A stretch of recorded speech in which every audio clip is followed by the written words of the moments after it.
Nature fact series fact number 1. మనుషుల్లాగే చెట్లు కూడా ఒకదానితో ఒకటి మాట్లాడుకుంటాయి.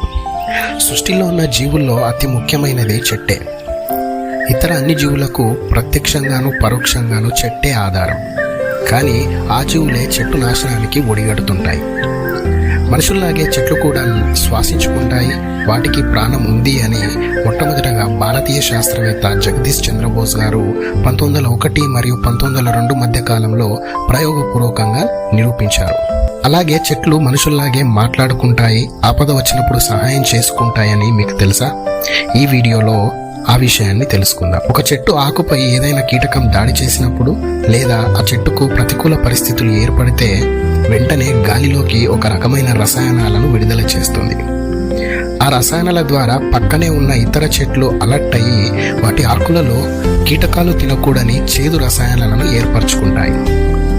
అంతేకాదు, వేర్ల ద్వారా ఫంగల్ నెట్వర్క్ ఏర్పరచుకొని సమాచారాన్ని పంచుకుంటాయి. ఆ చెట్లు అవసరం ఉన్నప్పుడు ఒకదానితో ఒకటి మాట్లాడుకుంటాయి. నేచర్లోని ఈ విషయం మీకు నచ్చినట్లయితే ఫాలో కొట్టు. మరొక విషయంతో మీ ముందు ఉంటా.